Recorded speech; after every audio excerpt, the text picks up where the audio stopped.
Hello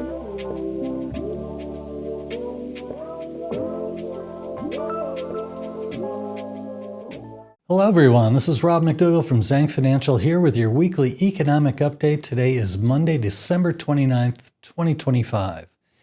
Well, last week again, holiday shortened, so we had very little in terms of economic data that was released, but we did have one huge number released on Tuesday, and that was GDP growth for the third quarter.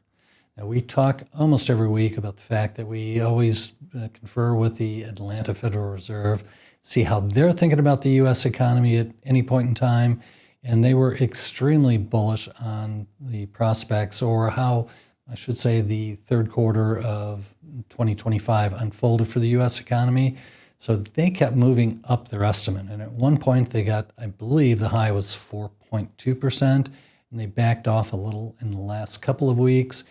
But nonetheless, the U.S. GDP was announced, third quarter GDP, positive 4.3%. So they pretty much nailed it, although they had backed off a little bit. But the consensus expectations were only 3.3%.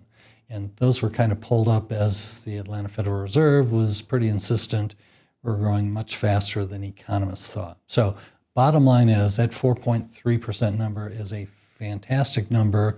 And just to take you back 2 quarters before that, first quarter GDP number was horrible, negative 0.6, I believe was the number, but largely or completely because of tariffs and imports that went through the roof, people buying before they thought tariffs were going to be invoked. Second quarter, a lot of that worked through the system, so the second quarter GDP number was super strong. We intellectually just cut the difference between the first and second quarter, assume we were growing about 1.5, 1.7%. But then the third quarter number on top of that certainly points out the fact that you all rolled in 2025 so far through the third quarter, GDP growth really strong in the U.S. Just no other way to argue that. Very strong. And this third quarter number, that 4.3, 3.5% of that from consumer spending. Not surprising, that's 70% of the economy, but consumer spending was really strong. One thing that wasn't strong was investment spending, which was actually negative in the quarter. However, would have been really negative if not for AI spending, which AI and technology spending in total was up 5% during the quarter. So just wrap that all up. GDP growth, very strong, great report. Also that same day, we got durable goods number for the month of October. It was expected to be weak. It was expected to be down 1.5%. It was down a little worse. It was down 2.2%, but nothing I think that's worrisome. And then initial jobless claims, we've had a couple of surprise to the downside, which is positive, in the last month. And so we have another one here. Expectations were 223,000 for new initial jobless claims. It came in positively at 214,000.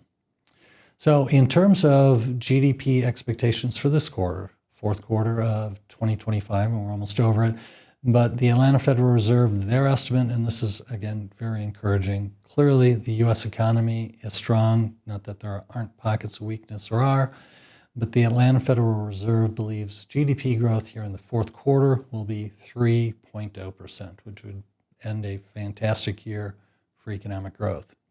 Now, with that, even with that economic growth, strong economic growth, inflation expectations definitely not going up. In fact, our chart here suggests they've really been going down in the last couple of months, and we're again at the point where at the low 2.2%. We're at 2.23% expectation for inflation over the next 10 years. Now, the Fed funds, taking a look at the futures market in terms of what the Federal Reserve might do. So that GDP number certainly argues there's not an immediate need for rate cuts if the economy is growing that strongly. I think that's one negative takeaway of that solid GDP number. So in terms of the expectations for a Fed rate cut, another one after the 3 we received here in the second half of 2025. So the expectation for a cut in the January meeting, very low. It's now 19%. It's about where it was a week ago. And then taking a look at the end of 2026, The Federal Reserve, after the last rate cut, indicated they would do likely one during 2026. Investors were voting fairly strongly that we would get as many as three.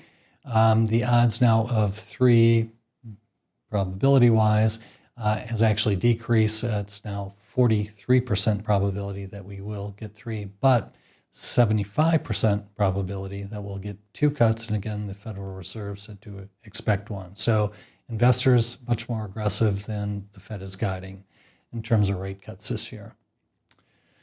So how did the markets react last week to the economic data, the GDP number? It was another good week for the S&P 500, up 1.4%, now up 19.2% for the year.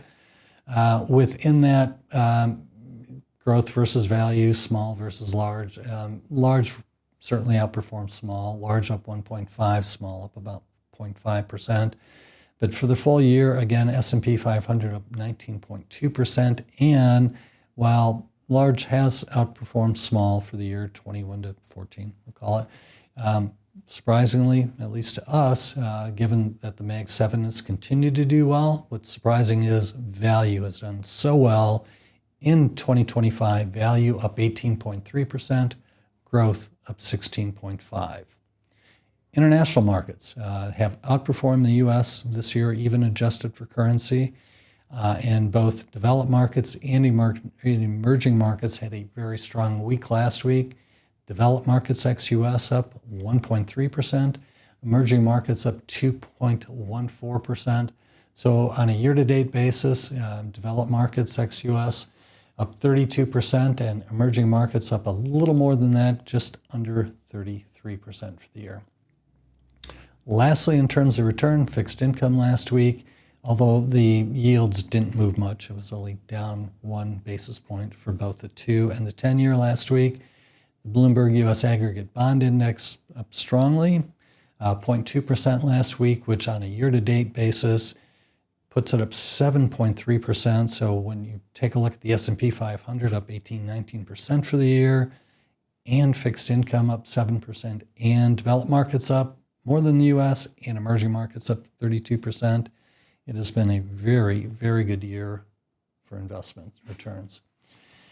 So in terms of economic data for this week, we only have, again, we have a holiday shortened week. So we have pending home sales, which hit today, and really not much to say there. Consensus up 1% for November. It was up 1.9% month of October. Initial jobless claims, that will get some attention. Again, last week, super strong, 214,000. Expectation for this week, we'll see a positive, 220,000. So a slight move up, but nothing alarming.